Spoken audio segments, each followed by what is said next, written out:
We're talking schedules today and what I think is the biggest trap game on Oregon's schedule. Here we go.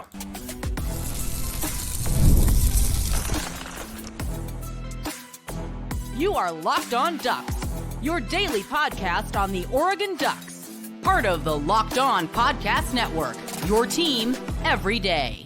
Yes, it is that time. Once again, for Locked On Ducks, I'm your host, Spencer McLaughlin. Thank you so much for making this your first listen or your first view of the day. Part of the Locked On Podcast Network, your team every day, and your daily source to stay up to date with the Ducks. If you have not already, please like, comment, subscribe, rate, and review wherever you listen to or watch this show. Over half the people watching on YouTube not subscribed, but you can change that, I believe. Today's episode is brought to you by our friends at FanDuel. Make every moment more. Right now, new customers get $150 in bonus bets with any winning $5 bet. That's $150 with any winning $5 bet. Visit FanDuel.com/lockedon to get started. Have another question about scheduling because a couple games got moved and I have thoughts that the fan in me just can't quite shake, but let's start with the Wisconsin Badgers. That is the biggest trap game of the year on Oregon's schedule. Now, the one thing that softens the blow a little bit is that this game comes before a bye week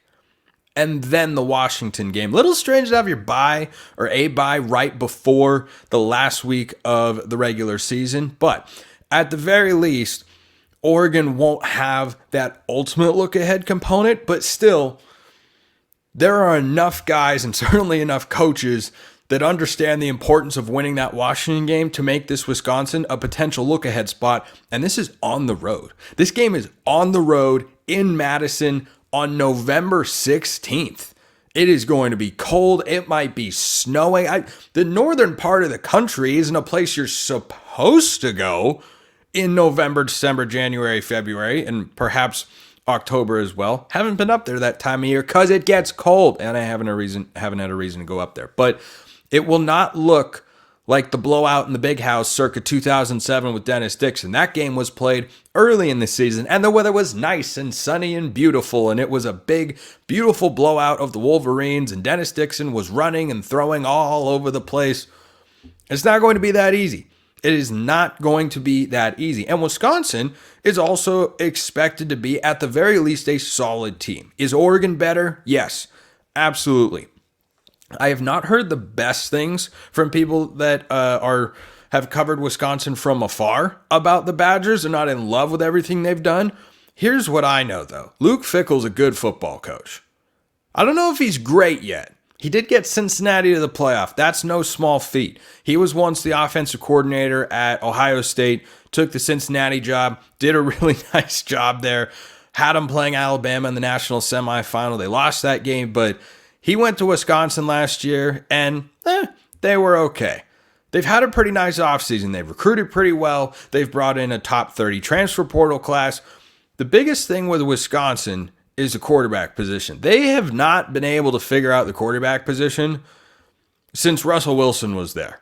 I mean, seriously. Now, Badger fans would probably push back on that notion, say, hey, this guy, that guy. Like, they've had solid players, but for whatever reason, they can never find an elite quarterback, and Graham Mertz was going to be that guy, and then he wasn't that guy.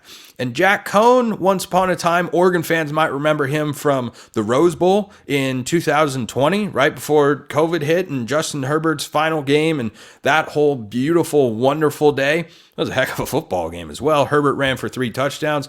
Jack Cohn was a quarterback in that game. It feels like that's what Wisconsin always has at quarterback. That's not what Luke Fickell's always done historically with his offenses. He's had guys like Desmond Ridder. You go back to Ohio State. He's had a bunch of dynamic quarterbacks. But they bring in Tyler Van Dyke from Miami, who can at the very least be better than he was a season ago. He had preseason Heisman hopes, NFL draft aspirations, which he probably still has going into last year, and it didn't go very well. He was with our old friend Mario Cristobal, and that did not work out. And Van Dyke was inconsistent and showed glimpses and flashes, but not enough. And so he transfers to Wisconsin. That's starting quarterback. But I think it's absolutely the biggest trap game on Oregon's schedule because of the Washington factor and because you're going to be coming off a game against Maryland at home the week prior where I don't think Oregon will get too much of a challenge there. Like when I got this all stems, by the way, from a mailbag question. I mean, my general random thinking as well, of course, but a mailbag question that came in via subtext about, hey, what's the most Texas Tech-like game on this year's schedule? And the message went something like this: hey, I was watching the Texas Tech game highlights back, and we damn near lost that game. What game do you think is most like that? My answer is Wisconsin. I think there are other games that you can consider for that particular title, if you want to call it that, or name, or however you want to refer to it. But Texas Tech last year, I think that's Wisconsin this year, because that is a team that probably won't win more than 9 games, but won't win fewer than 5, I wouldn't think. You're going to play them on the road. It will be a tough, hostile environment. The only difference really is that Texas Tech was early in the season, it was warm. Wisconsin will be late in the season, and it's cold. Now, other games that I considered for this spot as being the biggest trap game on Oregon's schedule were Oregon State and Washington. And Oregon hasn't won in Corvallis since 2018. Feels weird to say, but it's absolutely true. We need not go back down the rabbit hole of what happened last time Oregon was in Corvallis. But the reason I landed on Wisconsin here is I think that you have the toughest combination of environment with team, because Reser Stadium, place where Oregon has lost before and where Oregon State, especially with all the realignment stuff, is going to be extra motivated. The coaches, the players, the fans are going to be giving it to Oregon players. Like, that is going to be a hostile environment, and is definitely Oregon's toughest non-conference game. I don't think Oregon State is going to be as good of a football team holistically as Wisconsin. I think they'll be solid, but they're probably an 8 or 9 win team, maybe 10-2, but not sure if they even get to that level in their Mountain West Plus schedule that they have, where they play 7 Mountain West teams, 1 FCS, and then 4 Power 4 teams on their schedule. Like, it's a solid schedule for the situation that the Beavs have been dealt. But I think Wisconsin in year 2 under Luke Fickell, that they're going to be better and present more of a challenge. Now, the one factor that could aid Oregon here in terms of the emotional component of this game is Wisconsin might not have as much to play for as Oregon down the stretch. Because at that point in the season, I don't think Oregon should have more than 1 loss. And it'll be Ohio State or Michigan. You could find it. I struggle seeing an upset elsewhere, but of course that's why they call it an upset. I don't expect Illinois to come into Eugene, give Oregon too much of a push. I don't think Michigan State's ready to pull an upset. I don't think UCLA is going to be very good. Overall, it's an incredibly favorable schedule for the Ducks, but if they split with Ohio State and Michigan, I don't think they'll have more than 1 loss, and they'll be vying for a Big Ten championship spot and a spot in the playoff as well, trying to contend for a national championship. In Wisconsin, their win total on FanDuel is 6.5. I'd probably lean towards the over. I think they're probably maxing out at an 8-win team. I think Tyler Van Dyke can be better than what he was at Miami. I don't know if he can be a special and dynamic player. And you don't have to have special and dynamic at Wisconsin to be a good team. I think guys like Jack Cohn have shown that over the years. But you're not going to be a 9, 10, 11, 12-win team in today's world of college football, and with the schedule that Wisconsin will have to go through in the Big Ten. I just don't see it with what they've got, but maybe Tyler Van Dyke ends up proving me wrong. Drop your thoughts below in the YouTube comments, or hit me up on X, formerly known as Twitter, at @McLaughlinCFB. I want your thoughts on the Wisconsin game. Couple more scheduling notes. And look, I'm going to try and be reasonable, but I'm going to have a hard time doing that. You're going to have an easy time going over to check out Yahoo Finance, because for more than 25 years, Yahoo Finance has been the brand behind every great investor. Whether you're a seasoned investor or looking for that extra guidance, Yahoo Finance gives you the tools and data you need in one place. The number one finance destination, providing a holistic look at the financial news cycle, including breaking news, original editorial perspectives, analyst ratings, independent research, customizable charts, and so much more. Securely link your brokerage accounts for a unified view of your wealth, including 401k and other investments. A comprehensive perspective is what sets apart great investors, and it's how Yahoo Finance ensures you have the insight to look at your wealth in its entirety. For comprehensive financial news and analysis, visit the brand behind every great investor, yahoofinance.com. The number one financial destination, yahoofinance.com. That's yahoofinance.com. All right, little second segment sip as we move into segment number 2. You can always get into the mailbag, by the way, YouTube comments, X, formerly known as Twitter. If you want priority access and all sorts of other perks, go join the flock over at Subtext. That link is in the description below wherever you listen to or watch this show. So I have to eat a little bit of crow, as they say here on Locked On Ducks, and far be it from me to hide from incorrect predictions, but I have made an incorrect prediction. So when the Big Ten announced they were discussing their schedules and when games were going to be, they said, hey, we're going to utilize West Coast teams to get in the late window. And that's, a big reason why they added the LA market in the first place and went up north with Oregon and Washington as well. But I got a mailbag question from Bud asking about whether those teams, like Oregon, could be playing on Friday nights. And my takeaway was, no, I don't think so, because you're trying to have the late night window, and that's not exclusive to Friday nights. I mean, they have it, so maybe, but no, I don't think Oregon will be playing. Well, that's not the case. So 2 games have been moved to the Friday night window this year. Michigan State on October 4th against our old pal Jonathan Smith, and Purdue on October 18th, 2 weeks later. Those are both Friday night games. Look, Michigan State is not going to be very good. Oregon, of course, recently got their defensive tackle Derek Harmon. They lost 2 other defensive linemen. They're in rebuild mode. Aiden Childs, a former Oregon State 4-star and once future of the Beavs, he's their quarterback this year and is going to be allowed to do what Justin Herbert did in 2016. Grow with the team, grow with the program, make freshman mistakes, but flash some real potential. And Childs certainly is capable of doing that. I don't think the Spartans have the team to really push Oregon in a serious way at Autzen Stadium until the game got moved to Friday. Let me come back to Michigan State, because the Purdue one is actively trying to scare me. I don't know if it's succeeded yet, because Purdue was not a good team last year. Look, I've watched Purdue beat really good Ohio State teams. I have watched Purdue in, where are they? West Lafayette? I think they're in West Lafayette. Let me double check that. Yeah, they're in West Lafayette, Indiana. I have watched Purdue blast in their home stadium Urban Meyer coached Ohio State teams, which Oregon fans, as much as anyone, should understand how good those teams were.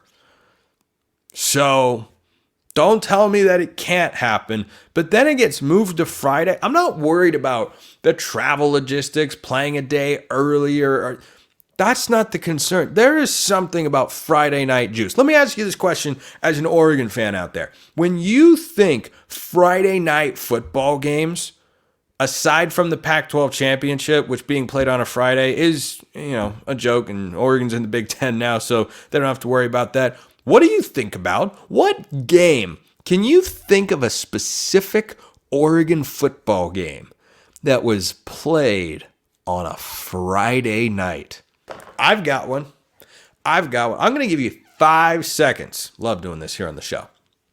I'm going to give you 5 seconds to think of one, and let's see if we arrive at the same conclusion. Honor system in the YouTube comments, or if you shoot me a note to see if we're on the same page. Friday night Oregon football game. Go. 5, 4, 3, 2, 1, 0. 2015 Arizona State. Vernon Adams, the Hail Mary, Dwayne Stanford sliding on his rear end, catching the ball in the end zone. Braylon Addison's foot may or may not have been out. We will never know, because he was in, of course, forever and always. That's what I think about. There's something about Friday night games that just... There's an old expression in baseball. I'm not superstitious, but I'm a little stitious.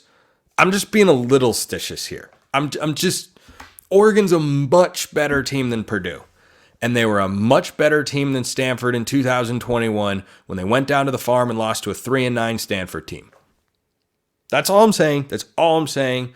Not trying to get you worried about Purdue. Cannot say I have done a ton of research this offseason about the Boilermakers because they're just not expected to be very good. They lost their head coach, Jeff Brom. He went back to Louisville where he's having a lot of success. Purdue, not as successful a year ago.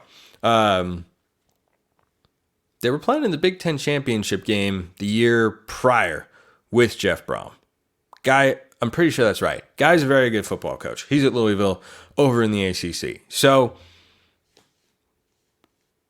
don't love that about the Purdue game because it's on the road. Now, at home, Friday night, look, I off the top of my head can't think of the last time an Autzen game was played on a Friday. I'm sure it has happened.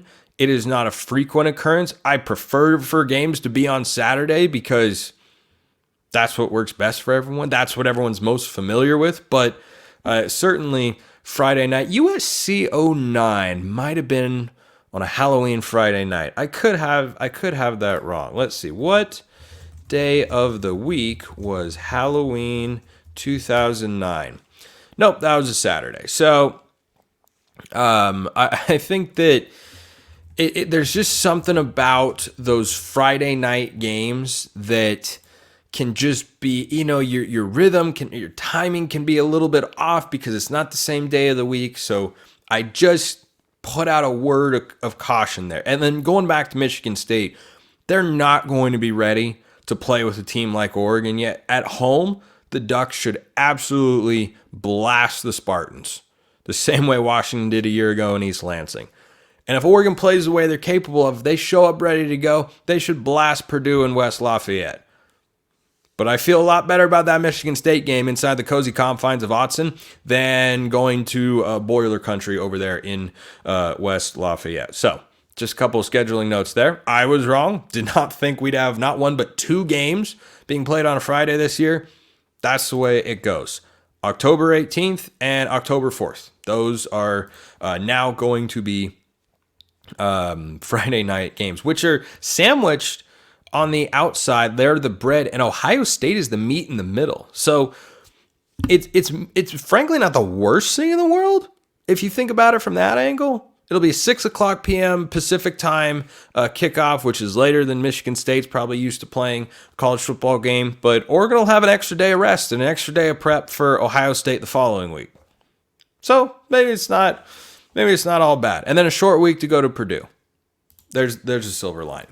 Mailbag question here. This one came in from Nicholas. Might be, talking about Jeffrey Bassa here, one of the best sideline-to-sideline linebackers in the nation, but I don't see him on any top 100 lists or top 5 in position lists, but I think he has a chance to be a top linebacker drafted next year. Thoughts? If you put up an all-conference first or second team selection in the Big Ten this year, I'd have a hard time seeing you being drafted outside the top 5 to 10 at your position. Now, linebacker is not like receiver where you can have, what was Troy Franklin, wide receiver 17. He wasn't even the last one taken in the 2024 NFL draft. Linebacker isn't going to have that many guys, but still, you have 15 to 20 players at that position. I don't know how many exactly. That was kind of an estimation there. But still, I think if Bassa has the same year he had a year ago, I think he's getting drafted. Absolutely. How early he gets selected probably depends on how he performs this year. He'll have a bigger stage. He'll have bigger television audiences in some cases. Like if he goes off in the Ohio State game, that can stick in the minds of scouts because, film doesn't go anywhere, and that can make an impression and generate momentum for guys as it pertains to their NFL draft stock. So I like Jeffrey Bassa. I think he can be an NFL linebacker and get drafted, have a role in there. I'd have to talk to a draft scout to see what exactly he needs to improve upon. But, he got so much better against the run a year ago. He can get after the quarterback. He tackles well in space. He covers pretty well. he might not have like all elite traits, but he's just kind of good. He's got a high floor at everything. I think he might need to raise his ceiling in one of those areas to really, catapult himself into a third or fourth round pick, which is, I think, probably where his ceiling would be as an NFL draft pick. But certainly, no matter what, unless he just has a bomb of a year, like Mikael Wright did a couple years ago, and I think played himself out of getting drafted with his 2021 season, because I thought he was trending up to be an early to mid-round pick, then yeah, I certainly expect Jeff Bassa to be drafted this year. Keep the questions coming. As always, I'll get to more mailbag questions on tomorrow's show.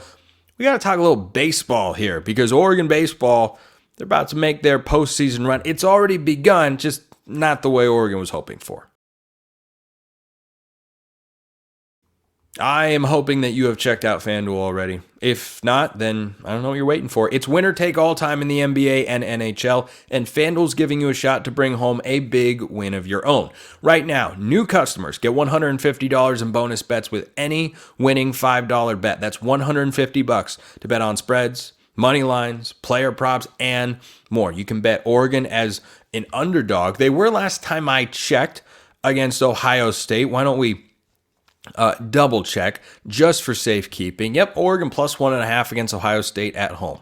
Oregon's lost once at Autzen Stadium in the Dan Lanning era. That was to Kalen DeBoer, and I think Ryan Day is really good. He's not Kalen DeBoer, though, and Michael Penix ain't walking through that door. So I take Oregon in the points in that particular spot. You can too. Go check out FanDuel at FanDuel.com/lockedon. Make every playoff shot count. FanDuel, America's #1 sportsbook and our official sportsbook sponsor here at the Locked On Network. All right, little baseball talk to wrap up today's show, because they're getting set for the most important part of the season, of course, the postseason. And they are going to be an NCAA Regional team. That is the expectation. They ended the year ranked inside the top 25. Game one, though they have another one today.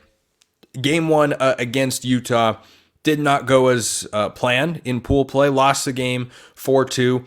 No matter what happens in the Pac-12 tournament here, Oregon are the defending champs, of course, that helped solidify their case to be in the regionals last year. They got out of the Nashville Regional with Vanderbilt and then hosted the Super Regional, of course, and PK Park was on fire, and it was great. It was absolutely great. This team is capable of making that sort of run.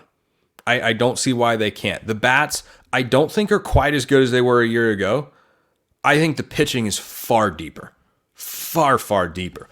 The pitching staff in this game allowed 14 hits. Brock Moore started for the first time. Was not expecting him to get the start. He's been a reliever this year. He's got the nastiest stuff on the team because he throws mid to upper 90s. He can touch triple digits when he's feeling it, but really sits kind of in the 96 to 98 range with his fastball. And he's got a wicked slider and a solid changeup. The slider has got some nasty break to it, but that heater is his best pitch. He went 5 innings, was tagged for 2 earned runs. He allowed a runner to reach, and then Logan Mercado came in, and he struggled, but he escaped. And really, there were just base runners for Utah most of the day. Like 14 hits, 4 runs. That's a Seattle Mariners style ratio there for the Utes, in that they should have had more runs, but pitching was just able to escape the jams. And that felt like a game Oregon really had a chance to steal, but the offense just couldn't get going. Utah had, I think, their best pitcher going, and he certainly looked that way against a really good Oregon lineup. And they just never hit.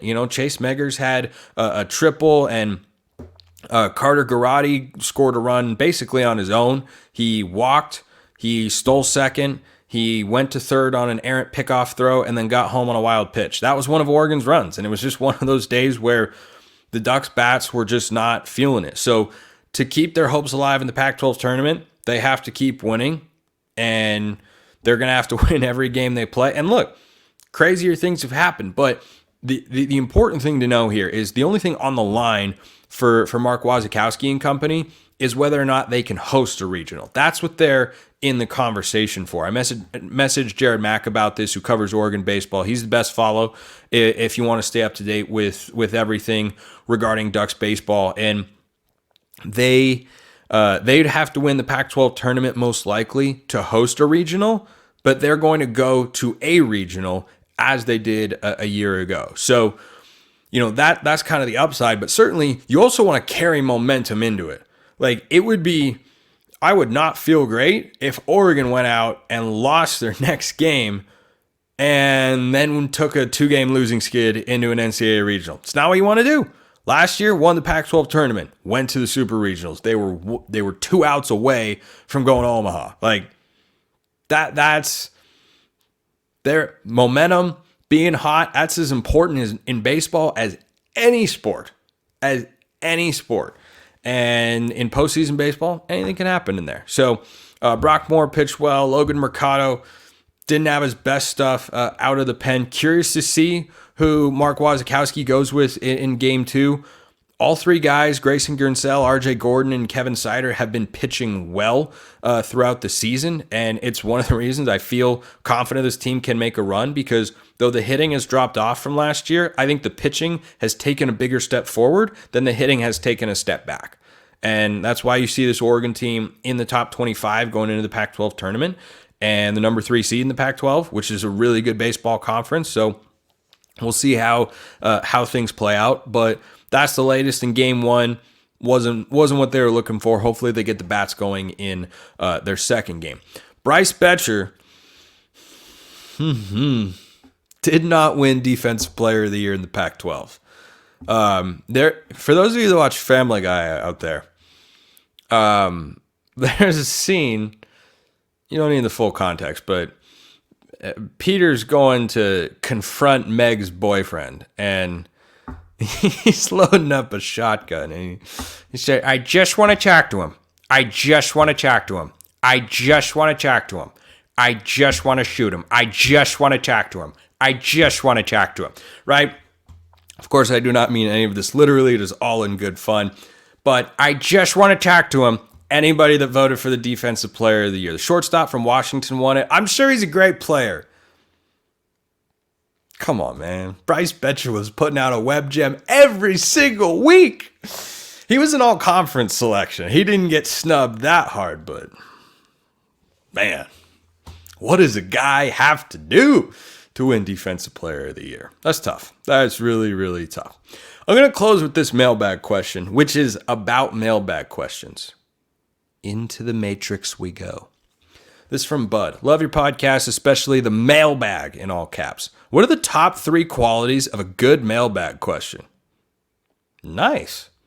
I'll consider this a separate mailbag question so that I can label it a good mailbag question despite it going against the criteria that I'm about to lay out.